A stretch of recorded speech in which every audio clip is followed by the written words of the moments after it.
Hello and welcome to the Whatcom Dads podcast. Thanks for joining us. I'm Mark Bagley. I'm Nathan Dwyer. And I'm Chris Roselli. And this week, we get to be interviewed by our friend who will become a first-time dad. To answer his questions, we discuss how to talk to your kids about death and dying. And on Whatcom Dads Recommend, we talk about different local toy stores. So stick with us.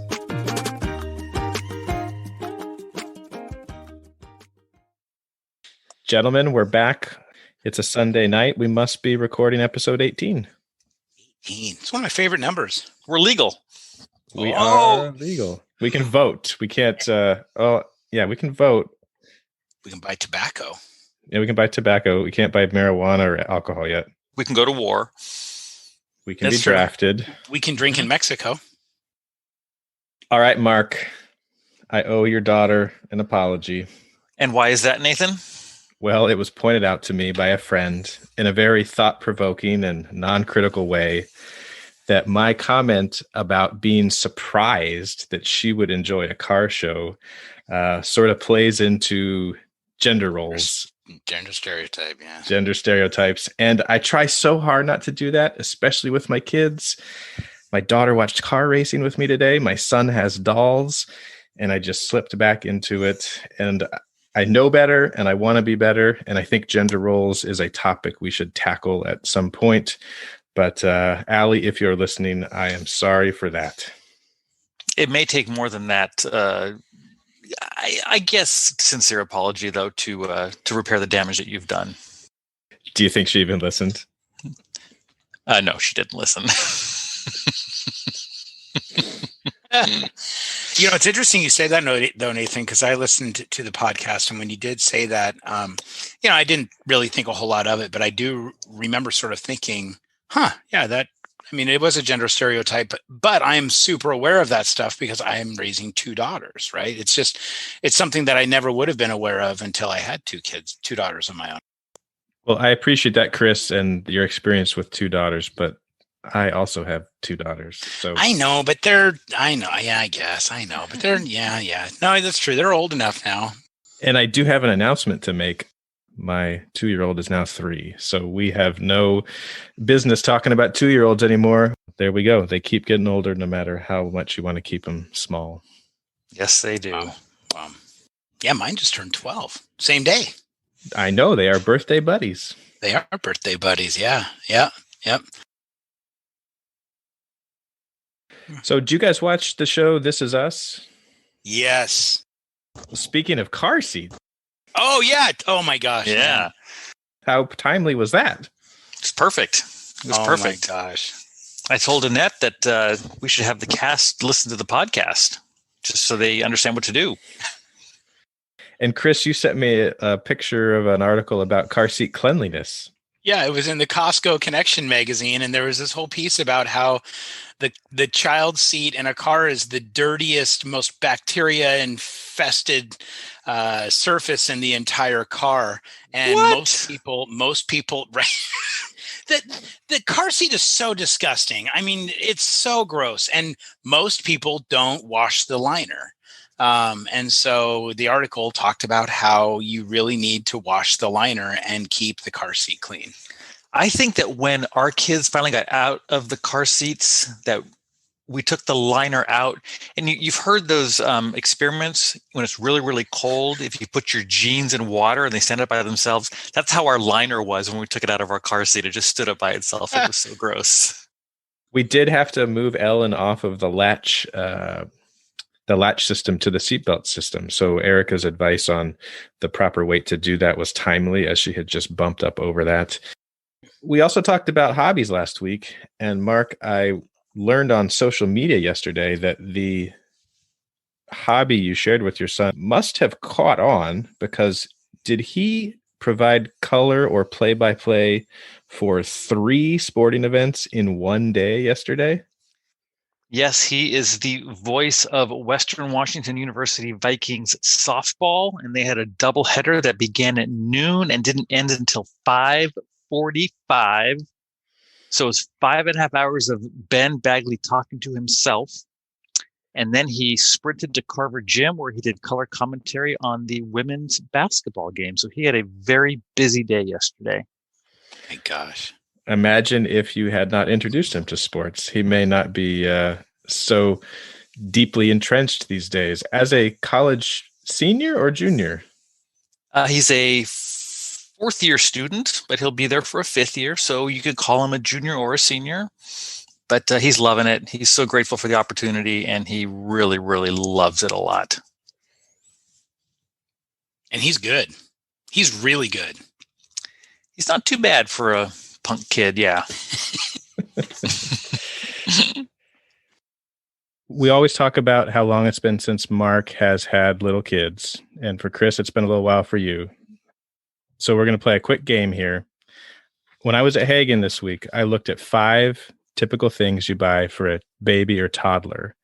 And you guys are going to guess how much these things cost. And we're going to see which one of you is better at doing this. And this is the retail price at Hagen locally here. So Mark's going to go first on this one. How much does a 25 pack of Huggies size 3 diapers cost? $19.99. Chris? $26. Oh, you both shot over. It's only $11.69 for the 25 pack. Oh, look at that. That's like that's like 40 cents a diaper. All right, Chris, a tub of Similac formula, 12 ounces of powder.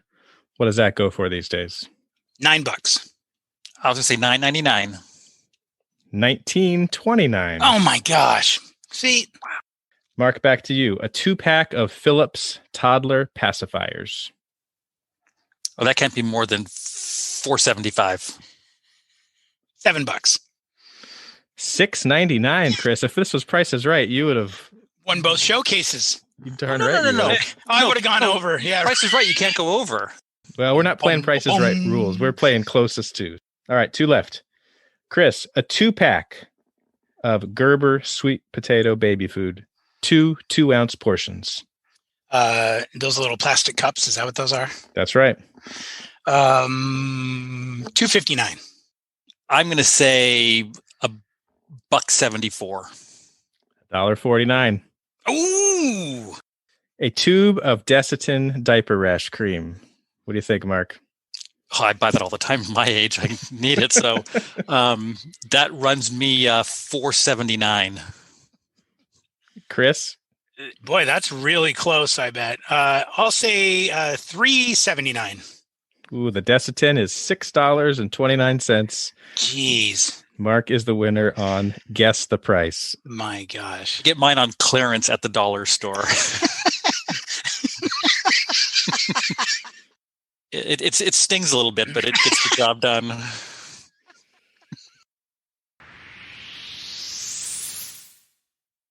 Robinson & Kole Attorneys is proud to be a sponsor of the Whatcom Dads podcast. Located in downtown Bellingham, Robinson & Kole has been representing the injured and disabled of Whatcom County since 1979.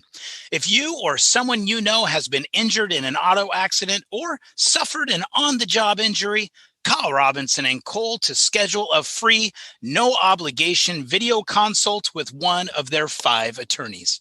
Their attorneys have over 100 years of experience litigating cases against insurance companies and the Department of Labor and Industries. Call 360-671-8112 to schedule an appointment. So this week, we are joined by a dear friend.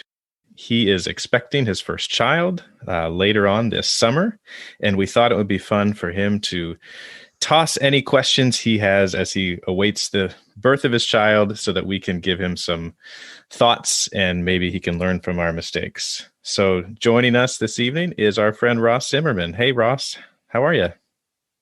Hey, guys. I'm doing great. Really happy to be here, and what a pleasure to be sharing this time with you guys. Been listening to the show for a really long time and didn't know if I was going to be anticipating heeding any of the advice from the show, but lo and behold, here I am.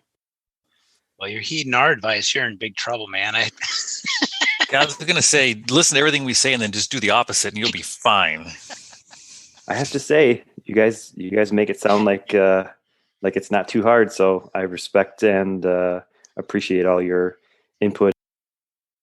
Well, just remember, Ross, you got to take a test to get a driver's license, but any schmo can be a dad. So don't give at least Chris and I, too much credit for anything that we did or didn't do correctly. It doesn't take a whole lot of effort either. So, Ross, you're about 4 months out from the due date. Give us one adjective that best describes how you've been feeling about this. Excited. It's quite an interesting passage of time, given the combination of pandemic and expecting a first child. So it's really been a whirlwind, but we're extremely excited for what's to come. Well, the floor is yours, sir. Ask away whatever it is that you think we might be able to help with. I think you guys are very kind for giving me absolutely zero parameters for the questions that I get to ask you here today. So hopefully you don't regret that decision going forward. But so I'm going to start. What are some of the things that you really focused on and or stressed about too much before your first child was born? I think I was really wrapped up in this packing list for the hospital and all the things that we had to put in the bag, and we had a list, and it's not going to surprise the other guys that the list was laminated, and I know that when we got to the hospital, we had this duffel bag and we had everything you could possibly need for a month, but we only used about 20% of it. So do I still feel good that we had everything in the bag? Yes. But in hindsight, in each of the 3 times that we had a child, we were way overpacked. So don't stress too much about going to the hospital bag. And to go off what you said, Nathan, one thing I stressed about was that everything needed to be perfect for the arrival of the baby, and it didn't need to be. I mean, you can never. It's never going to be perfect. And so you just get it the best you can. You make sure that you have the car seat. You make sure the crib is built. Other than that, you got to have some diapers on hand. Yeah, it doesn't have to be perfect because the whole thing of being a dad is not perfect. And the little kids aren't perfect. They, so don't stress about that. Yeah, I agree too. Amy and I had a birthing plan. We knew, Amy was going to relax in the tub in the hospital room and sit on a ball. And, we had all these ideas of what we were going to do. And of course, none of those ever happened. I mean, any plan we had completely went out the window. And that's okay. Because we had really great nurses and great doctors who guided us. Yeah, the birth plan helps you sort of wrap your head around what could happen, but know that it's not going to go according to the plan to a T. Yeah, it's a good point. That's wonderful advice. Thank you guys. And what do you wish you did or learned more about to prepare yourself for the arrival of your first child? I felt like we were pretty darn prepared. Amy and I, we read quite a few books. I will say, what to expect when you're expecting, throw that out the window. If you guys are thinking about reading, that was my least favorite book. I mean, there were so many things that Amy was reading. If you're out of breath when you get to the top of the stairs, it could be A, that you're 7 months pregnant, or B, your child is going to be born with 7 eyeballs. And so there was a point where I literally grabbed the book out of Amy's hand while we were laying in bed and I threw it across the bedroom. And I was just like, you're done reading that book. That is so I think that if we, in our specific case, and I think every kid is different, everybody's case is different. Amy didn't produce breast milk. And we didn't know that was going to happen. And so we didn't know to prepare for that. But we didn't know that we were sort of essentially starving Lexi when she was a baby. And it wasn't until we were going through the process and realized that she wasn't gaining weight that we realized that. So I think getting through some of those things, but there's just so many unexpected things that happen when you have a baby that I think again you can't over learn, you can't over prepare. You just have to be ready to adjust. Yeah, I would say maybe instead of reading the What to Expect book, you start to read the books on child development or discipline. I think going back, I didn't really get excited about proactive, intentional parenting until maybe Ellen was about 4. And I took the first parenting class that I took. And then I sort of had this mindset shift that, parenting doesn't just have to be reactive. Something happens, then you go read about it, then you look it up on YouTube. There's ways that you can continue to educate yourself and make yourself a better parent before those things arise. So I think just kind of committing to that ahead of time. Ross, I'd say one thing to do to prepare for this massive change that's coming to your life is to figure out how you and your wife are going to share the responsibilities, especially at the beginning of parenting this baby. Who's going to be getting up in the middle of the night? Who's going to be changing the poopy diapers? Who's going to be doing the laundry? How can you support her and how can she support you? I don't think that we talk enough about that beforehand because we're so focused on the baby. But I think a lot of problems arise when the parents don't also focus on each other and at least have an understanding that things are going to be really, really different. Our relationship is going to change, and we need to be prepared for that change. Mark, I couldn't agree more. And I think along those same lines too, Ross, is think about as the baby comes, what you and Kristen are going to do to make sure that you are nurturing your relationship with one another, because the baby will, of course, take all that focus away. And, eventually the baby's going to be gone and you're going to need to still have Kristen around as your spouse and to be able to have a good, strong relationship with her. So you want to make sure that you nurture that. That's wonderful. Thank you, guys. It sounds like I have some work to do and some research to do, but I'm certainly prepared to do all of that and make all of those things happen. So I appreciate that input. What is one piece of advice that you have for an expecting dad? My advice for you, Ross, is that no matter how much time you put into preparing for the birth, and no matter how many cribs you build and strollers you put together, you are never ready for how this is going to rock your world and change your life. People can tell you, you can read books, you can watch videos, you can take advice from 3 knuckleheads like us. But until that baby comes home with you, you have absolutely no idea how different your life is going to be. Don't get down on yourself. Just understand you're never really going to be ready. The barrage of useless advice that comes your way when you're expecting a baby, even though I think people mean well, Amy and I got the best piece of advice. I think I've shared this on the podcast before. Our good friend John Riesland said, relax. It's been happening for thousands of years and you're going to be just great. Yep. And that's the advice I would give you. Yeah, I think there's a documentary. It might be called Baby or Babies, and it shows how babies are brought up in different cultures. And yeah, it's really, really good. Yeah, there's like babies that are just rolling around in the dirt. They end up okay.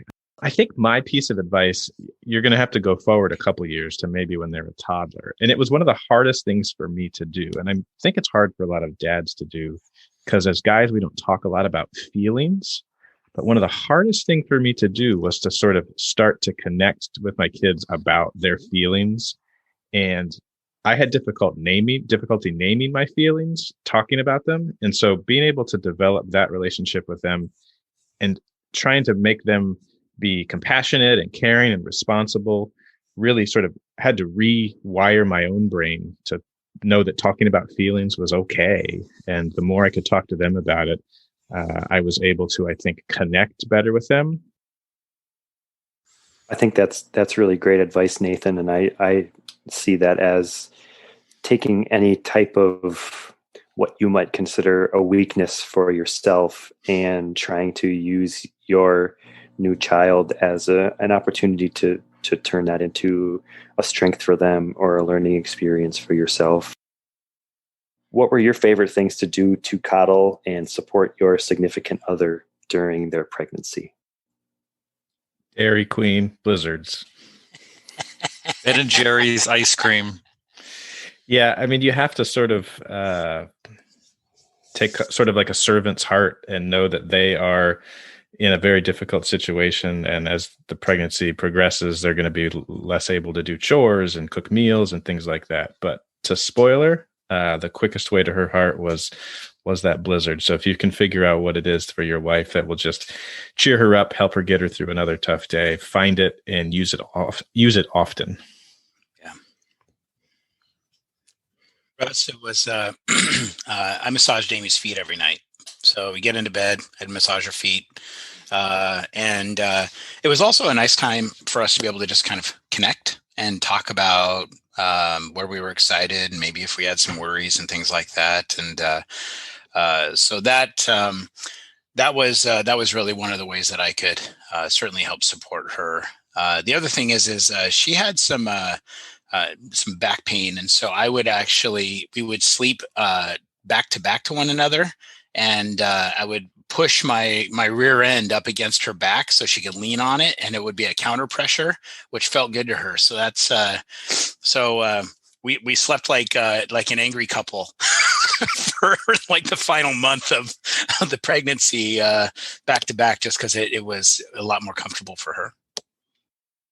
Nothing super creative, but the way to my wife's heart is through chocolate, and so making sure that there was chocolate in the house, ice cream in the house, that was always good. And then, like Nathan said, just doing whatever you can, because I mean they're carrying a human child in their belly. I mean, it's a human child. Child. I'm glad that you clarified that. Because you could have a non-human child. Sometimes my son can be a non-human child. Just kidding, Ben. So yeah, just their body's going through so many changes. There's so much going on there. Patience, helping hands. Just be a good person to your wife. I would like you to tell me about your first and worst diaper changing experience. Have you guys seen some of those YouTube videos of dads changing diapers? Like gagging? It's ridiculous. It's ridiculous. So never Ross gagged like that. No, Ross, man up and change the diapers. You got to do it, because I'm sorry, I don't want to offend any dads out there who don't change diapers, but come on, guys, change the diapers. Do your part. Yeah. And there are some nasty, nasty blowouts there. They go up the back, down the legs. Oh my God. The boys pee when they're trying to, it's a disaster, but which I did not know this until Alyssa was almost out of her onesies. I had no idea the little shoulder folds on onesies are there so you can pull the onesie down. So when there's a blowout, you can pull it the other way. Poor Lexi. We pulled blowout onesies over the top of her head. Her entire baby. Had no idea that's what that was there for. Oh, that's hilarious. That's really funny. I remember, Ross, the first ones were very, the colors were very interesting. Yellows and greens. And the meconium, that first week, the tar, that black tar that you need like a pressure washer to get it off the baby. Yeah. The colors were really, really, they caught me off guard. But you're going to have some nasty, and they're going to smell so bad, and you're just going to have to just take things and just, oh my God, it's just, yeah, it's a mess. But you know what? Don't back away. Don't back down. change the diaper. They don't smell bad until they start eating solid food. I mean, they're like, they have a smell to them, but if they're just on formula or breast milk, it's not that bad. It's when they start like tearing into some protein and corn, then you've got yourself a something to deal with. There's two thoughts, Ross. One is we were actually eating at Boomers when Lexi was a baby, and sitting in the little wooden high chair that they have. And the wooden high chair has kind of like a little ridge where the kid sits in. And we had no idea until we went to pull Lexi out of her high chair. She had completely blown out the back. And I mean, we're in the middle of Boomers, which is, I mean, everybody's watching us. And we're going through baby wipe after baby wipe after baby wipe. So embarrassed. So Chris, at that point, you just go up to the cashier and say, I'd like to buy that high chair. Exactly. Yeah. It was so disgusting. My very first baby, I grew up with, I was 12 years older than my youngest brother. And so I changed diapers, but I had never changed a girl's diaper that I can recall until my own kids.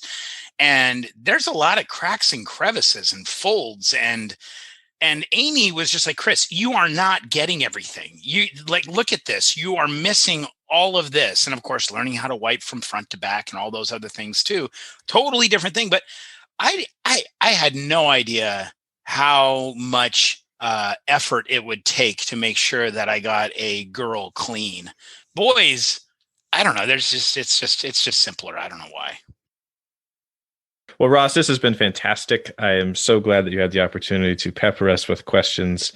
Maybe there'll be an opportunity to catch up with you when you're in the throes of it during the first weeks and months, and we can check in and see how you're doing. How about a live podcast from the delivery room? Oh, good idea. I'm in. Ross, what do you think? There's someone else that I might have to ask about that. So I'll have to get back to you. The doctor will be fine. Don't worry.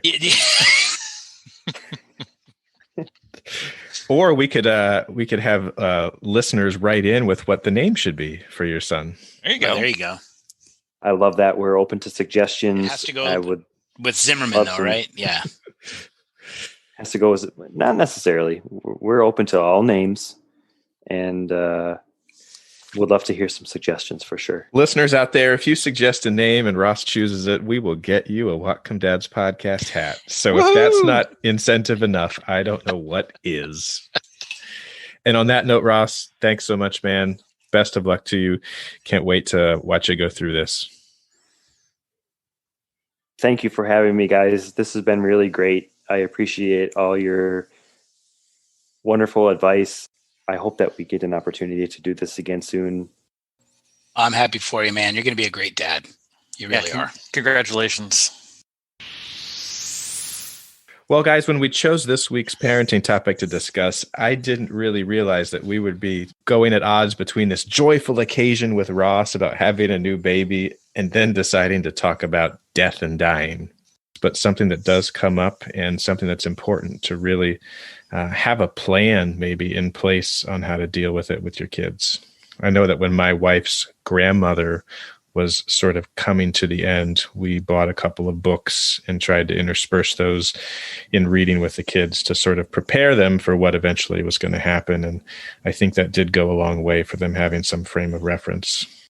There's some links to articles in the show notes, along with a podcast that I enjoyed from NPR, Parenting Life Kit, that talks a lot about how Sesame Street handled death on that show when the actor that played Mr. Hooper died in real life. And so Big Bird goes through processing that. Chris, not to put you on the spot, but I know that you've dealt with this within the last 7 or 8 years with your family. Yeah, my mom passed away 7.5 years ago, and it was unexpected. And Lexi was, she was about 6, and Alyssa was about 3. So, of course, you know, there's all sorts of emotions that came along with it naturally, and then trying to figure out how to spread the news to the girls. So I did what I think most people would do. I went to the internet started reading, how in the world do we tell the girls that grandma died? Really, the best advice that we read was that kids are black and white, so don't say that grandma went to sleep, because that's confusing. Kids really don't necessarily know exactly clearly what heaven is. And does that mean they get to come back from heaven? Is it, really it's, grandma died means that she, her body stopped working, and she's gone. And so she's not coming back. And that was, it was, Alyssa was 3. She was too young. Lexi was 6. And we had a conversation with her about it. And I didn't realize how hard it was going to be to have that conversation with my own child, to tell her that my own mother had died. That was really hard. And, but she was very black and white. Oh, she died. Okay. And she was, she understood it. And I remember seeing exactly when it hit, and it hit her achingly hard. She cried, and, but then 5 minutes later she was fine, and went off and played. So that was surreal to have that kind of thing happen. And more than anything, because they were so young, the biggest thing that we've tried to do, Amy and I have tried to do, is just keep her memory alive. So the girls have photos of grandma in their bedrooms, and we certainly tell a lot of stories and see videos and things like that. The resources I looked at this week indicated that depending on the age of the child, there are different feelings that they might have in relation to hearing this sort of news. At age 7, they start to understand the concept of it being permanent. One important thing is for you as a parent to be able to share your own emotions with them. And if you're crying and they ask you why, you tell them why. But sort of trying to hide how you're dealing with the grief from them would seem to be counterproductive. Yeah, I agree. I think we were very open with Lexi, especially, about, this dad's going to be, we're all going to be very sad. And for us, because my mom died unexpectedly, we had 3 days to find a plot in a cemetery. We had to put together a funeral. We had to do all of that stuff. And it was a lot of things to do in a very short amount of time that was also taking us away from focusing on our kids. And so we had to really kind of communicate all of that very clearly with the kids too, kind of about how emotional it was and that it was sad. And kids are amazing, right? I mean, they're super resilient. And if you are open with them about your feelings and your emotions, they respond accordingly. So Lexi, especially as a 6-year-old, was super sensitive and snuggly with me and giving me kisses and hugs. And funny enough, a lot of the things that I needed to get through some of that. So we've been incredibly fortunate in our family not to have had a lot of death close to us for the kids. And when Annette's grandparents died, so the kids' great-grandparents, when great-grandfather died, Ben was very upset because they were very close. And when great-grandmother died, Allie took it really hard. And, I didn't do a really good job of handling the situation with the kids, I guess. I can tell you why in a second. But we didn't realize how hard Allie took the death of her great-grandma until we got a call from her school. And they called us in and said, Allie's a really good student. She's on top of things. She's not getting her work done. Something's going on. Has something happened in your family recently or at home that you would consider maybe traumatic? And Annette said, oh, yeah, well, my grandma died in the last couple months. And Allie burst into tears during the session with the teacher. And we had no idea that Allie was processing it the way she was and was so upset about it. And I don't think it wasn't because we weren't in tune with her. She was just doing it all internally. But thank goodness for that teacher to call us and to ask the question, because we had not even thought about that. And the reason I say that I never did a really good job of that with the kids in processing death is, growing up Catholic, I was around death and we talked about death all the time.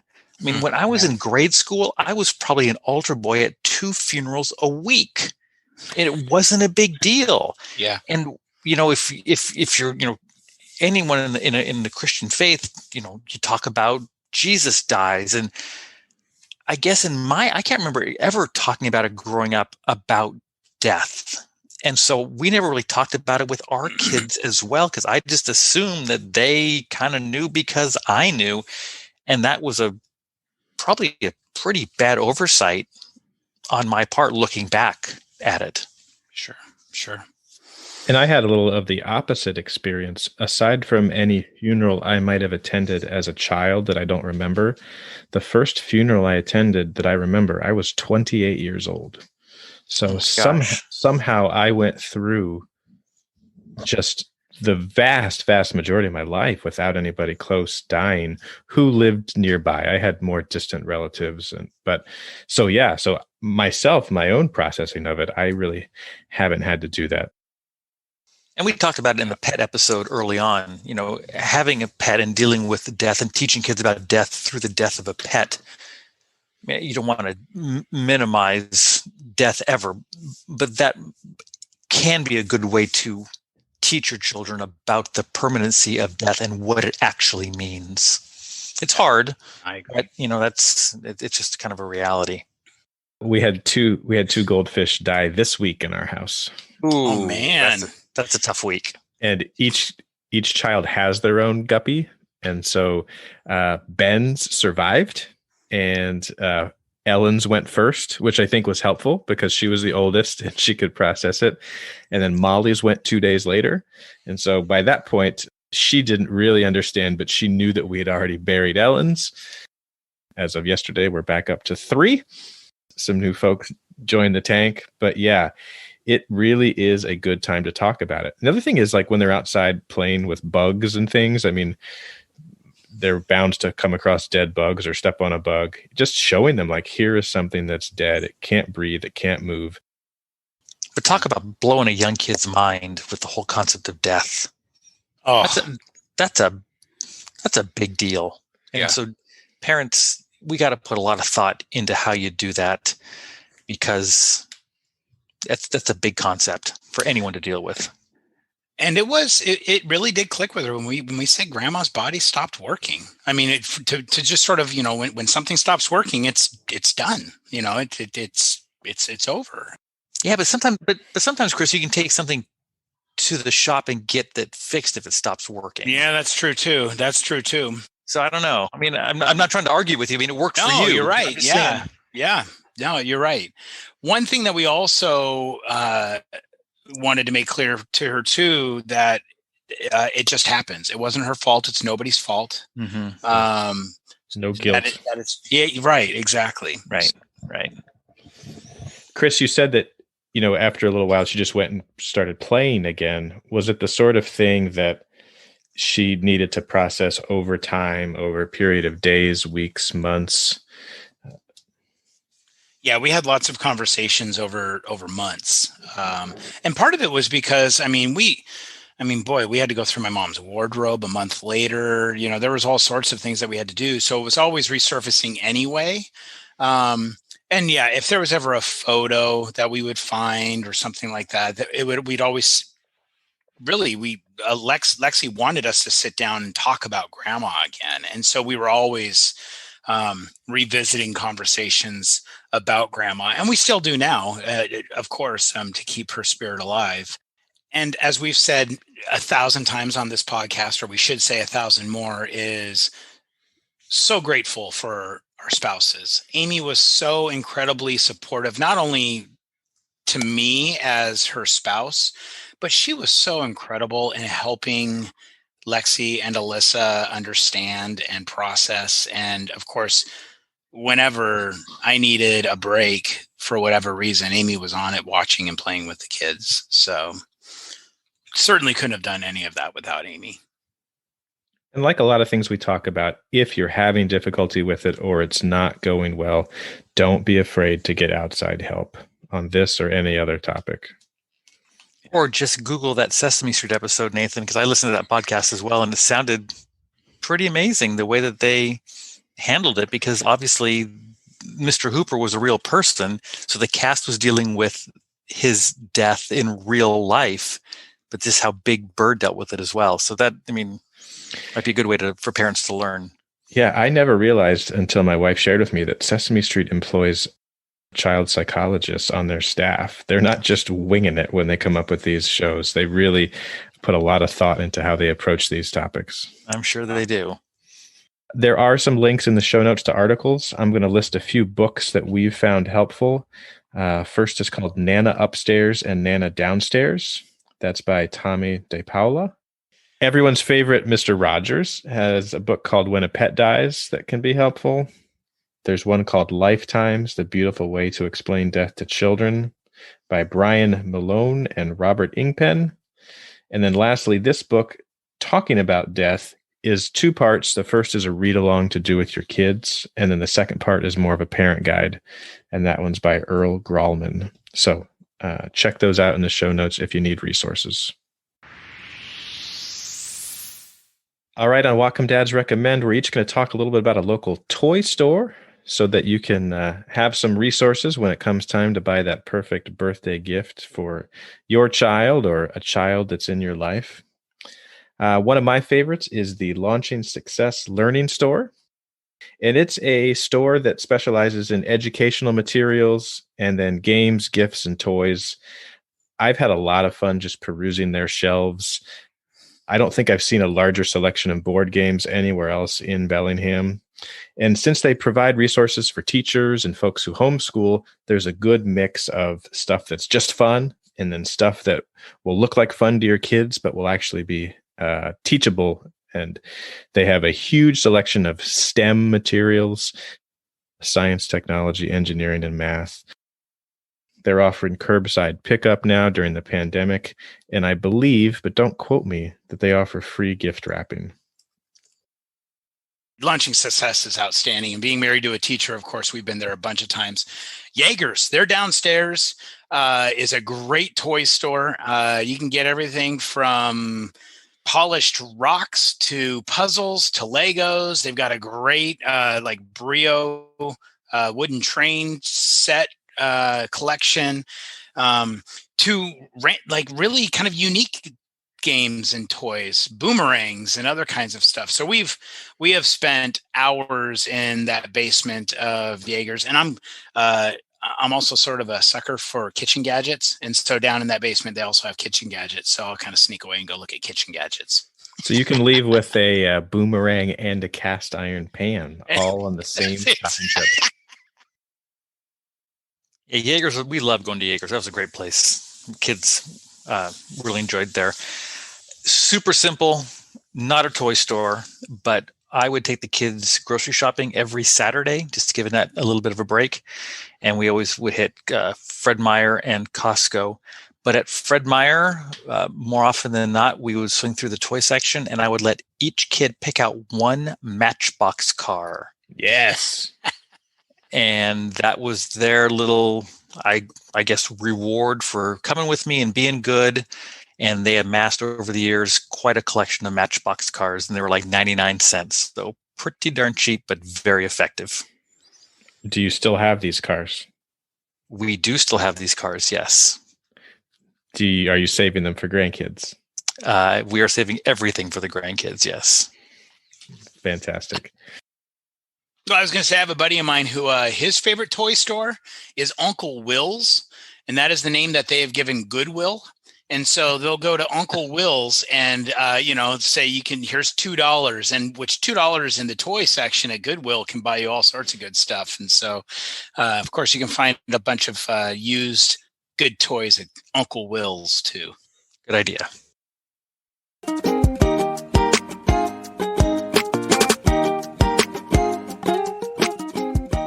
Thanks to Ross Zimmerman for joining us today. And as always, thanks to our sponsor, Robinson & Kole Attorneys. There's a link to their website in the show notes.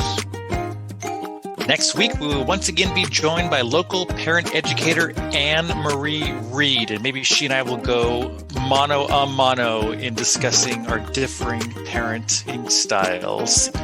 We will present her with a variety of different parenting challenges and get her advice on how to deal with them. If you have one you would like to ask her, email the show at whatcomedadspodcast@gmail.com by Sunday evening. And as restaurants are slowly reopening, next week we will recommend local places to take your child for a birthday dinner.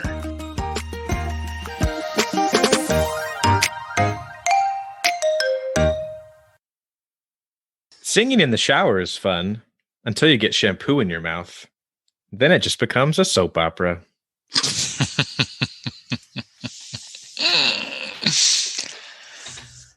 So a ham sandwich walks into a bar and orders a beer. Bartender says, "Sorry, we don't serve food here." Do you know what the drummer named his twin daughters? What? Anna 1, Anna 2.